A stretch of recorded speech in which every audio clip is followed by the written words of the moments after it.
Então, olha só, os vórtices, isso aqui eu peguei, esses dois próximos eu peguei no Wikipedia, que estava bem escrito lá, tá? Que é mais ou menos o que eu ia falar. E aí, ó, os vórtices de ponta de asa criam uma componente vertical de velocidade no fluxo de ar ao redor da asa, tanto na sua frente quanto na sua traseira. Essas velocidades verticais fortalecem o ato wash e o downwash que eu comentei com você. Agora, o que é interessante, o que reduz o ângulo de ataque efetivo. Tá? Isso é uma coisa que acontece devido a essa questão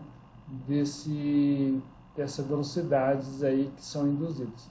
Quanto mais fortes os vórtices com elevado ângulo de ataque em baixas velocidades, maior a redução no ângulo de ataque efetivo.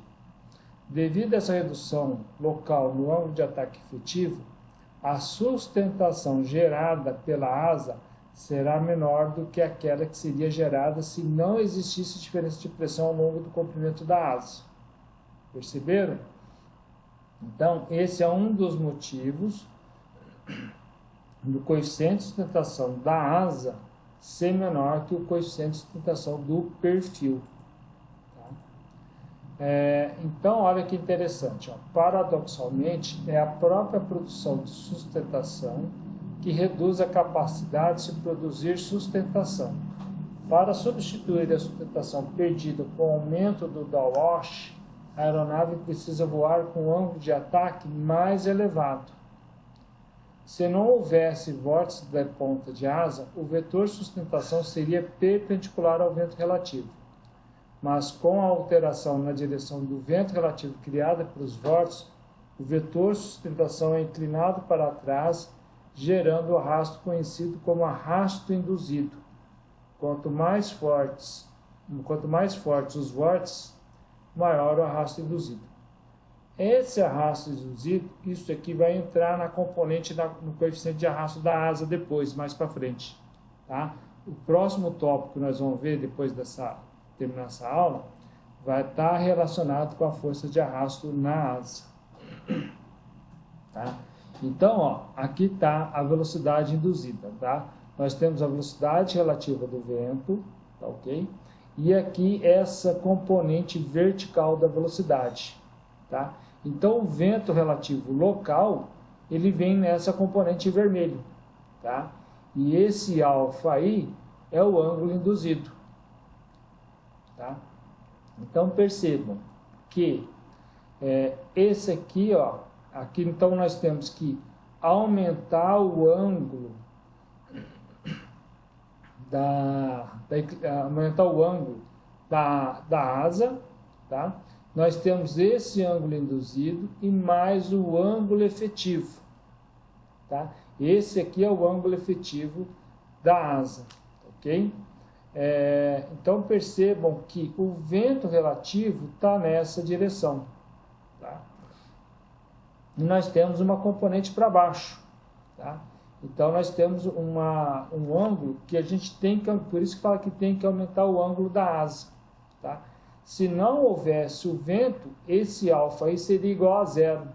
E o alfa aí igual a zero, esse ângulo alfa seria igual ao ângulo alfa efetivo. Tá? Mas esse ângulo induzido ele é muito pequeno. Aqui está exagerado para questões didáticas só, tá? Para ficar melhor a visualização, ok? Então, ó, se o alfa da asa é menor que o alfa do perfil, o ângulo de ataque, o CL máximo da asa, tá?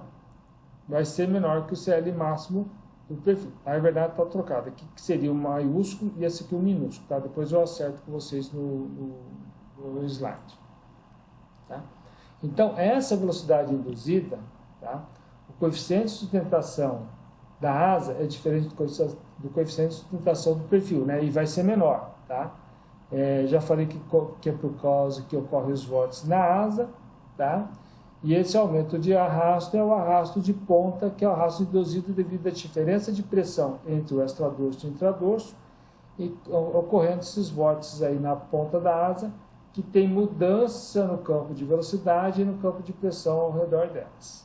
Tá? Tudo isso aí, né, já foi comentado. Ok? Então, nós temos aqui, ó, um gráfico, tá? Que nós temos o ângulo de ataque e o coeficiente angular.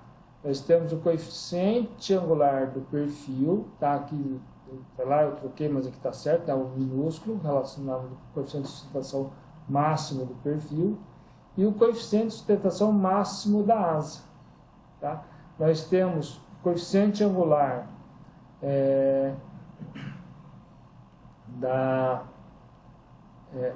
do perfil e o coeficiente angular da asa, tá? O coeficiente angular da asa é menor que o do perfil.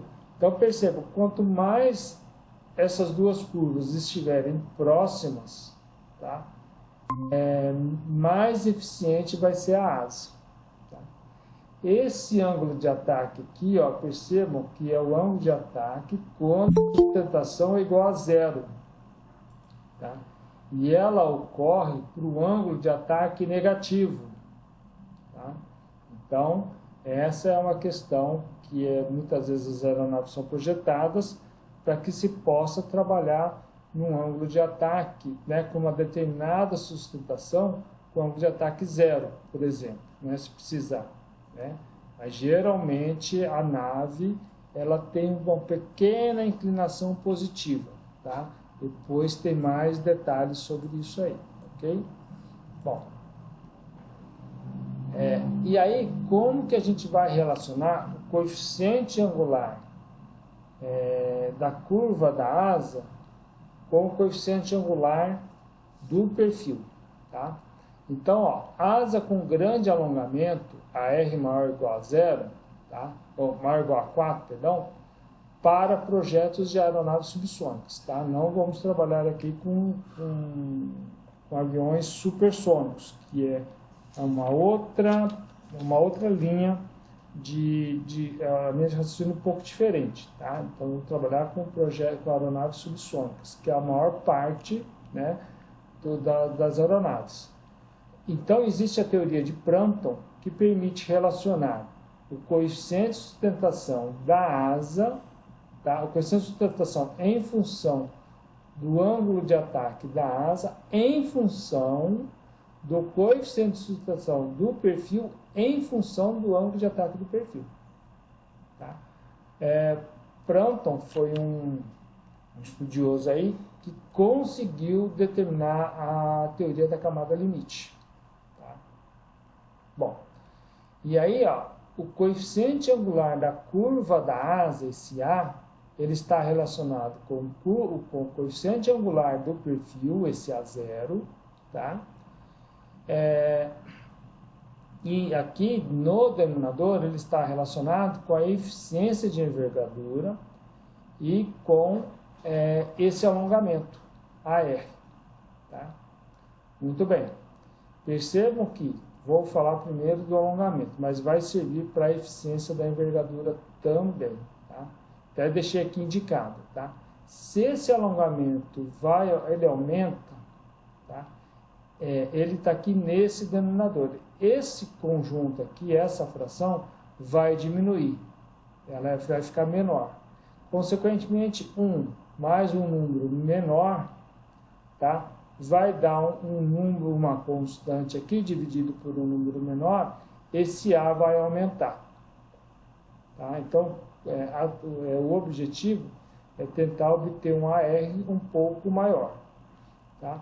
O mesmo ocorre com essa eficiência de envergadura. Tá? O que é a eficiência de envergadura? Tá? A eficiência de envergadura ela está relacionada com o fator de arrasto induzido. Tá? Também está relacionado com a relação de afilamento. Tá? Essa equação aqui é obtida, né, através... a gente consegue obter aquele delta, na verdade, em função do afilamento, através dessa curva aqui. Tá? Então, ó, percebam que é para alongamentos 4, 6, 8, 10. Tá? Então, nós temos. Percebam que o menor valor de delta ocorre nessas relações de afilamento aqui entre 0,2 e 0,4. Tá? Então, tendo a relação de afilamento aqui, vocês vão ter o valor de delta. Tá? Voltando um pouco aqui, e aqui ó, vai ter aqui fator de arrasto induzido, esse delta, e aí a gente vai obter a eficiência da envergadura. Tá? Eu só vou arrumar aqui, que aqui ó, é o fator de arrasto induzido, isso aqui é o delta mesmo, tá? Não é a eficiência. Eu que escrevi errado aqui, eu arrumo também esse detalhe aí para vocês na hora que eu mandar o arquivo para vocês, tá bom? E asa com baixo alongamento, a R menor que 4, para projeto, por exemplo, do profundor, tá? Porque o profundor também é uma asa, e ele vai ter alongamento geralmente menor que 4, porque o comprimento dele, né, a envergadura dele é pequena. Tá?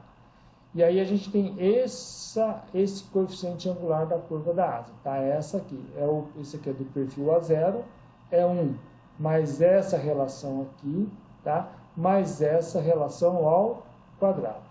Ok? Então vocês já estão vendo que nós estamos conseguindo relacionar a asa com o perfil com a asa. Tá? Então, e aí aparece um termo que é chamado de stall. Tá? O que é o stall? Tá? Ele é um parâmetro importante, tá? E é a velocidade mínima para um avião, tá? Para que ele possa voar de maneira numa reta, tá? De uma maneira estável. Ele também vai servir para poder determinar o comprimento de uma pista para pouso e decolagem. Tá? Então, a velocidade de stall é a velocidade mínima para que o avião possa voar, sem ele poder cair. Tá? O que é esse stall? Tá? Por isso que eu falei que eu ia passar um vídeo, mas eu vou deixar para vocês assistirem. Tá? Vou mandar o link lá no Moodle, eu mando o link para vocês. Se não, depois eu coloco aqui no final dos slides, tá? Que eu não coloquei. Tá? Ele é o deslocamento, descolamento da camada limite no extradorso da asa, tá? Vou mostrar aqui com as figuras que é mais tranquilo. Então, ó, percebam aqui esses três perfis, tá? Esse aqui, ó, tá com o ângulo de ataque praticamente zero. Aqui começa a aumentar o ângulo de ataque. A camada limite, ó, perceba, ela já começa a se separar, tá? Aumentando ainda mais, perde-se essa sustentação, porque essa camada limite, ela descola da parte superior, e aí perde sustentação, ok? O que acontece, o que vai acontecendo aqui? É o seguinte, devido à variação da geometria aqui, né, do ângulo, depende de cada perfil, tá? Você aqui chega, tá? Você tem um gradiente, aqui tem uma pressão máxima. Conforme vai caminhando aqui para trás, você tem um gradiente de pressão favorável, tá? Quando se diz gradiente de pressão favorável, é um gradiente de pressão que vai negativo, porque ele propicia aumento da velocidade, tá? Mas esse gradiente de pressão favorável, tá? Ele vai mudando, ele vai passando por um gradiente de pressão desfavorável. Um gradiente de pressão desfavorável é um gradiente de pressão positivo. E o que acontece? A velocidade vai diminuindo, tá? Até que ela começa a ocorrer no sentido inverso. Ao invés da velocidade estar indo para trás, ela começa bem pertinho aqui, tá? Não é aqui fora.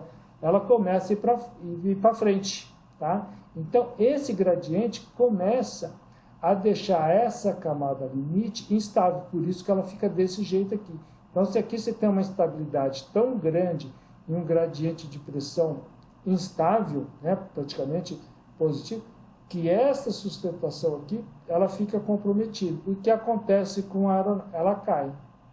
Tá? Uma maneira de retomar essa velocidade é direcionar a aeronave na direção da queda, tá? Para que ela pegue velocidade e recupere a sustentação. E aí vai puxando o manche para ir controlando o avião, ok? Basicamente é isso que os pilotos fazem quando isso acontece, tá?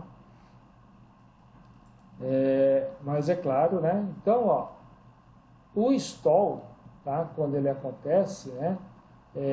Geralmente depois desse ponto de máximo aqui, né? Então, a partir daqui já perde sustentação se aumentar o ângulo, ok? Aqui está representado mais ou menos por 12 graus aproximadamente. Quando é nessa região aqui, tá? Esse ângulo de ataque aqui, entre menos 10 e até mais ou menos 10, 11 mais ou menos, esse escoamento ele está colado. Então o perfil vem e passa colado aqui na asa, tá? Já nessa parte aqui, onde tem o stall, tá? Esse escoamento aqui, ele começa a se soltar, ele começa a ter um outro comportamento, um comportamento mais estável, aleatório, tá? E aí que ocorre a perda de sustentação, ok? Então, ó, a velocidade de stall, tá? Ela representa a mínima velocidade para se manter um avião em voo reto e nivelado. E ó, a sustentação é metade, né? É meio de ρ vezes a velocidade de stall, vezes a área da asa, vezes o coeficiente de sustentação máximo da asa. Então, a velocidade de stall, tá? A mínima que tem, é dada por essa equação aqui. Raiz quadrada de 2 vezes a sustentação, dividido pela densidade do ar, vezes a área, vezes o CL máximo. Tá? Isso aqui, esse CL máximo vai ser determinado aí através das equações. Tá? Por exemplo, ó, um exemplo aqui. Ó. Considere uma aeronave projetada para voar com um peso total de 150 newtons em condições de atmosfera padrão ao nível do mar.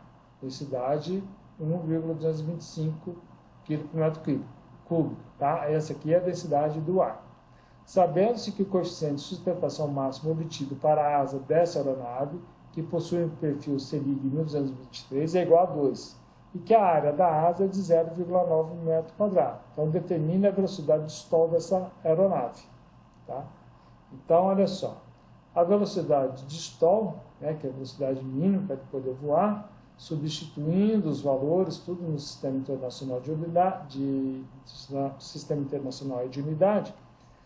vai dar uma velocidade de 11,66 metros por segundo, ok? Tá? Depois desse slide aqui, eu vou passar eu vou deixar eu vou colocar aqui mesmo o link do YouTube para vocês verem como que ocorre essa velocidade de stall, ok?